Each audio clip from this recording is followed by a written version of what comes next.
You guys grab a chair. You don't need to stand up. You can. Standing is fun. I mean, if you think standing is fun, then go for it. You do you. But alrighty.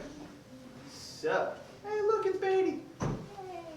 Obviously, CIY last year did not go as was planned at this point in last year. So let's keep our fingers crossed and keep praying that nothing additionally happens to mess up this year, because the bright side is CIY is for sure happening in person this summer. They're going to be coordinating with local and state guidelines to see what exactly that will look like, but it is definitely happening in person, barring some sort of other super disease spreading and happening. So positives there.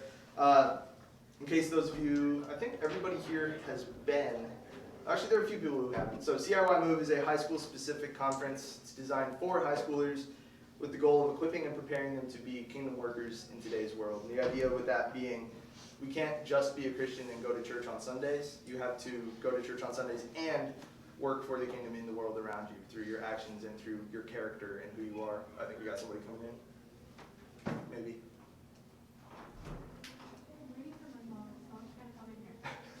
All right, no worries. So, Week at Move, it consists of great teaching. They've got musical worship, huge focus on small group divisions within each small or youth group, which is my favorite part personally. They don't divide you up amongst various other youth groups. They all keep you together, and then within your youth group, you spread up for small group discussions. The theme this year is For All, Forever.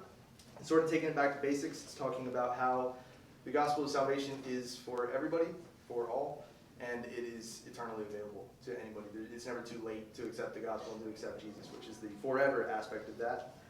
There will be a heavy focus on missions and evangelism this year, from what I can tell, at least. I haven't seen everything, but that's cool. We are going to formerly Milligan College, currently Milligan University, because they upgraded, I guess. They now have a seminary. Yes, that's a big W. The U. The U, the MU, the MU, if you will. So yeah, Milligan College, same place as we've gone the past few years. That is me and Beatty's alma mater. So we're very familiar with the area, very comfortable with all of that jazz. The dates for our week at camp are June 7th through June 12th. So we're leaving on the morning of Monday the 7th, and then we're heading back on the morning of the 12th. So we'll probably be back around lunchtime, is sort of when we come back every other year, is around lunch. On campus, staying in dorms, separated by gender, of course. They might add more spacing. I'm not entirely sure what that's going to look like in terms of on-the-ground COVID precautions. They might add more spacing in between the rooms, but we will see. Dorms will be stripped down for the summer.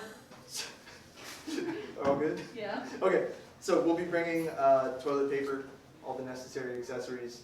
We'll be bringing extra towels so that mysterious boys don't use my towels. Over and over. And then it wasn't here, just weren't there. And then leave them mildewing on the floor. So we'll avoid that. We'll be bringing what we need toiletries-wise.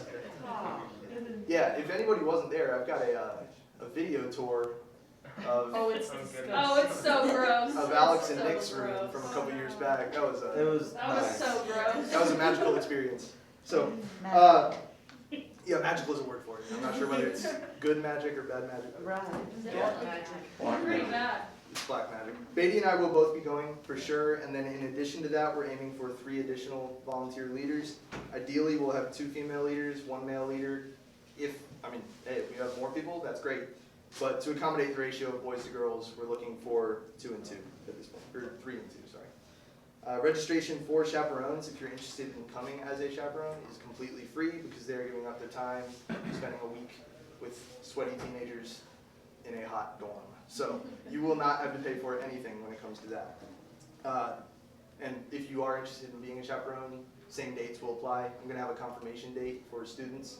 Just let me know by that date if you want to come. So, fundraising.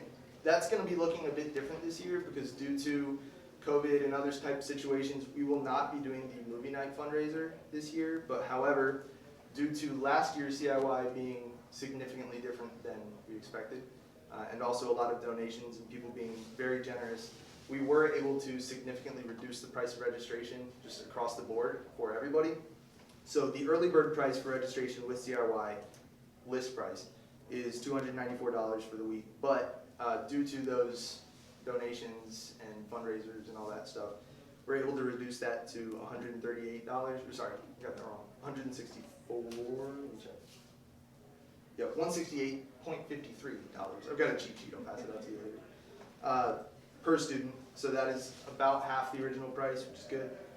That includes the program, that includes small group materials, rooms, access to Milligan's gym and pool. That will also be rounded into our van rentals as well, so that way we'll be able to spread that a bit better. Again, this has been a really weird year. I know that a lot of people are struggling, like financially, job-wise. If you need any help in terms of paying for anything, please don't hesitate to let me know. We will absolutely get that working. I've already had several people ask, does anybody need help registering? Because I'll cover their costs, that sort of thing. If you need any help, please let me know. Don't let that be something that stops your student from coming. Don't let that be embarrassing for you, because everybody's sort of struggling right now, and that's totally understandable. As you'll see when I send out the packing list as we go, I'll also recommend each student bring a little bit extra money for meals on the road, any t-shirts or journals that they may want to buy. If you've been, you know that they have like a merch store there. Thursday afternoon, if it's possible, not sure yet, we'll be going to a trampoline park in Johnson City. All the costs for that entire event will be covered by the youth ministry, so no worries there. You'll just need to fill out a waiver. And then when it comes to COVID updates, CIY has publicized their general event safety measures, sort of what they're going to be doing across the board. Because we're still 4.5 months out, obviously a lot of the specifics haven't been nailed down yet. A lot can happen in that time, especially the vaccine rolling out. But they have committed to following all state and federal guidelines regarding events in the area, working with venues to enhance cleaning and sanitation. They're adjusting schedules, seating, housing, etc. to provide spacing. They'll have daily health screenings to quickly identify and isolate possible positive cases, providing access to rapid testing for symptomatic individuals. The full list of commitments will be on the back of the cheat sheet. It's pretty impressive. They've got a lot of stuff planned out and lined up, so that's great. Finally, CIY medical release form. We've done this every other year. The form is entirely online this year, so I'll be sending that out in an email with a link to the waiver this week. If you are going to come, please fill that out ASAP, just so we can get that on the books and get your info to CIY, especially with the additional medical procedures that they're going to be handling. We don't want to cause any more struggle for them than we need to anyway. So after all that, bullet point list of what you need to do. This will be on the cheat sheet as well. Thing number 1, confirm with me by email or by text whether you're going to be attending CIY by Sunday, February 28th. So that's 2 weeks from now. That's a written confirmation. No money is due at that time. That's just saying, hey, we're going to come. That way I can add or release any of the reservations that we have, because I'm told that this event is going to sell out, so we don't want to cause any problems for other churches if it turns out, oh, I actually can't come. So 2 weeks from now, let me know whether you'll be able to make it or not. Thing number 2, if you've committed to going, fill out your medical release form via the email that I'll send out this week. And last thing, your payment balance will be due by May 3rd. So let me know if you'll need help with that in any way before May. There will be options to pay via check or through an online form. Yeah, I'll be sending out emails with more info about packing lists, speakers, more details as they're announced. So keep your eyes out for that. And any questions? Nothing? If you take one of those and pass it around, if you guys think of anything while I'm here, just let me know. It's going to be a good time, for sure. Like, even if it does look a bit different, even if they do have multiple sessions rather than getting 1,000 teenagers in one room at a time, it's going to be a good thing. Sort of like what we found out last summer, where it was completely different than what we expected, but it was awesome. God still works, God still uses it. You're going to learn a lot. So, let me know if you have any questions. Mr. Brandon, Yeah. if we go to the trampoline park, will we have to take socks?